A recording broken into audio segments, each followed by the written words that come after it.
Hey guys, welcome to your daily mobility flow. Hope you guys are having a great week. It is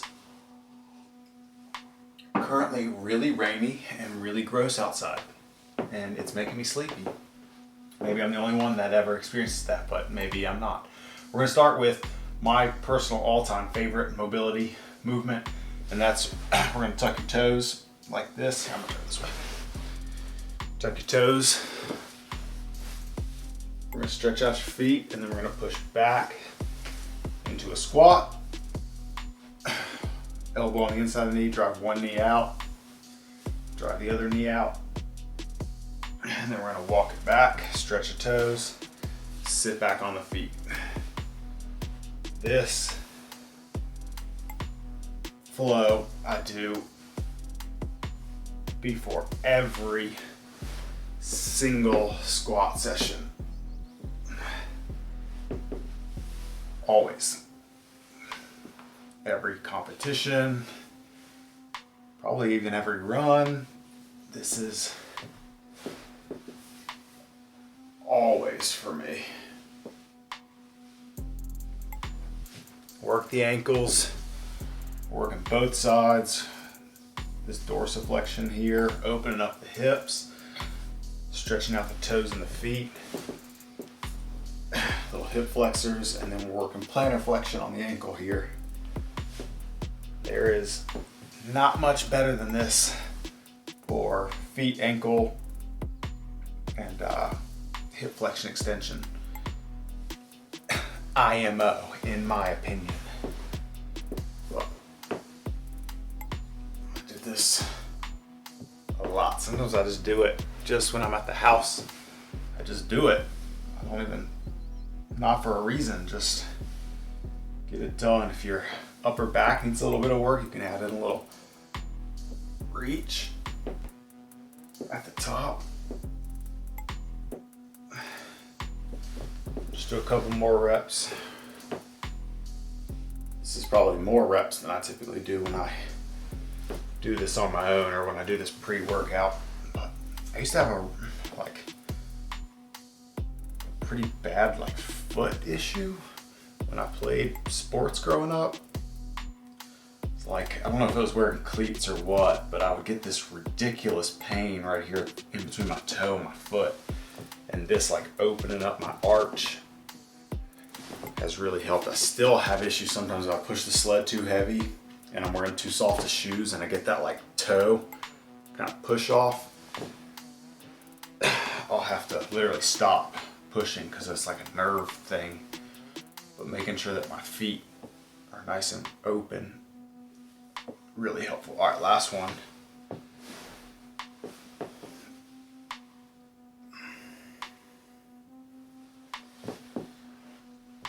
Okay, we're gonna go straight into a squat stand hammy stretch. Hips up, head down. Ooh. Sometimes you gotta give your knees a minute coming off that much flexion. You're just kind of trapped in that flexion. Then we're going into extension and you kind of feel it. We're just gonna walk these back and forth. I'll try to keep my Iron Man shirt from showing off my butt. Just hips down, hips up. Just open up the hamstrings. We work that knee flexion right here, this flexion. Now we're pushing the knee into extension while the hip is in flexion. We were just working with that. This is literally the exact opposite position, right? Right here, hip is flexed, knee is being extended. And right here, knee is flexed, hip is being extended. So it's literally the opposite. So we're hitting both of those joints in opposite ways, which is what makes these two such a lethal combination. We're kind of attacking both sides of the coin.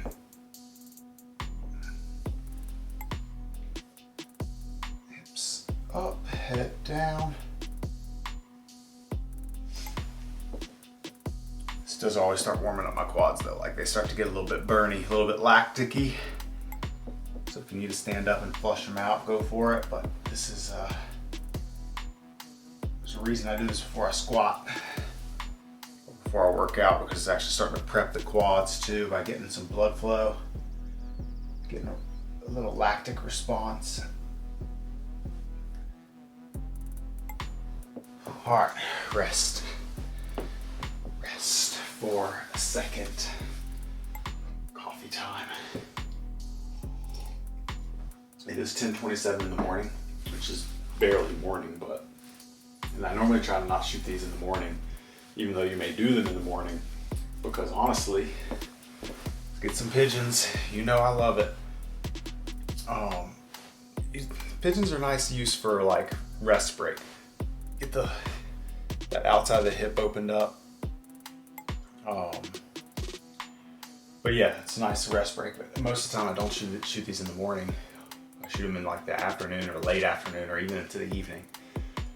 Because honestly, 95% of the time when I shoot in the morning, I feel like I have no personality. All right, switch sides. Just like fumbling over my words, don't know what to say.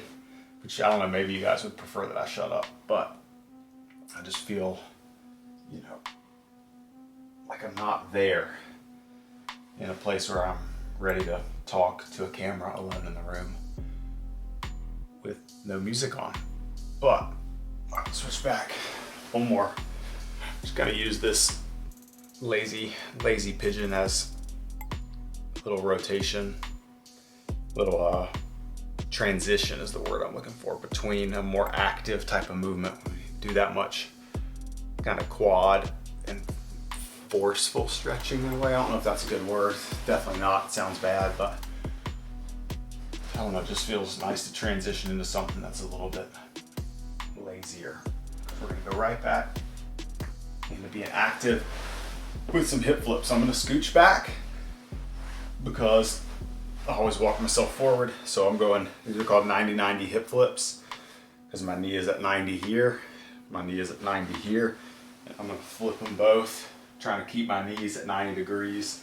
So still at 90 and just walking back and forth.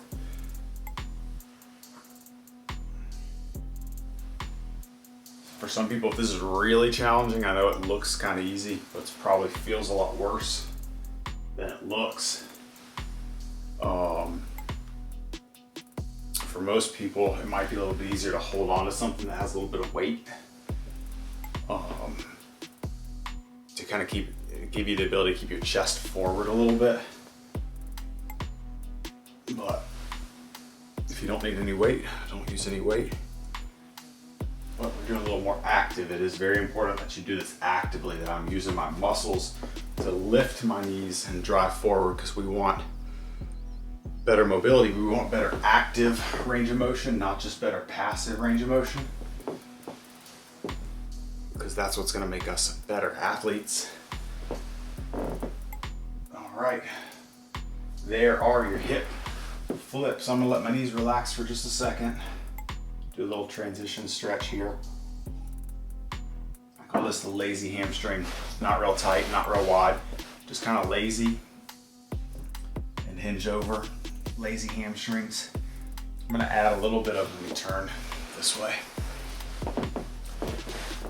Got my lazy position here. I'm gonna add a little bend in the knee, hinge over, so I can grab my feet and just kind of work that last little bit of hamstring stretch. We did that squat to stand hammy, but usually if you really keep your chest down, you never quite get your knees straight unless you're just super flexible. So I'm gonna work that end range hamstring mobility. So I'm trying for just that like last 10 degrees. And then I'm literally gonna squeeze my quads to straighten my knee. I actually do a lot of these like exercises with my athletes in the gym for the VMO, this muscle here at the very end of the knee. It basically only really contributes to the last 10 degrees of knee flexion, or knee extension, I'm sorry. So if I'm extending my knee, I'm doing this mostly with my quad, and at the last minute that VMO kicks on. So I'm really gonna use that to force my hamstrings to stretch.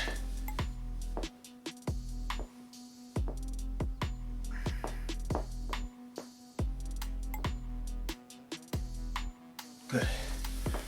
All right, let's crisscross it up. won't spend too long here, but I'm gonna get some little side to sides. QL has been really tight recently, which is kind of weird because I haven't been doing a ton. I actually think that hanging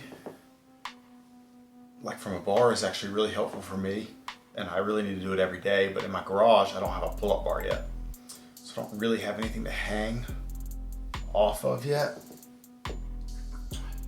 I figured this out just like a couple months ago. In January I did Murph every single day, and that involves pull-ups. So every day in January, actually for 33 days straight, I did pull-ups, and I felt great the entire time. My knees got a little upset at the end. Switch legs, so I'm flip-flopping. Knees got a little upset because of the amount of squatting and weighted running, but I did pull-ups every day and I felt really, really good. My back did. I've always, since I was a kid, well, since I was a high schooler, college kid, have had back issues. Like when I was playing lacrosse in college, I'd get hit wrong and I wouldn't be able to walk for days. I can still remember one time I had, we won a game and my other teammates came into my dorm room like, oh, we're going out, yeah, party. And I was like, nope, I'm gonna lay here on my heating pad because I literally couldn't move. So while my fellow classmates were having a good time, I was literally laying in bed as like a 18-year-old. Seems kind of stupid to me. But I wasn't really taking care of my body at all. I was just doing a bunch of running for lacrosse and nothing else. And I haven't had too many issues since I started lifting weights and started getting stronger and I started getting more mobile, which is why this is so important to me. But I have kind of battled that, and that QL stretch is so good. I need to do more hanging. So you might need to do more hanging too. That's the moral of the story today. If your back's tight and you have a pull-up bar, you have a way to hang, start incorporating some active hanging here, because your lats attach all the way down here at the bottom of your ribs. And so that hanging, loosen up those lats and actually loosen up your low back because of lat tightness, not just because of what you feel as low back tightness. So add some hanging to your routine. Let me know how it goes. That's it. We're done. Mobility flow number 43, I think. 43 of these. That's crazy. Thanks for being here. I'll see you guys tomorrow.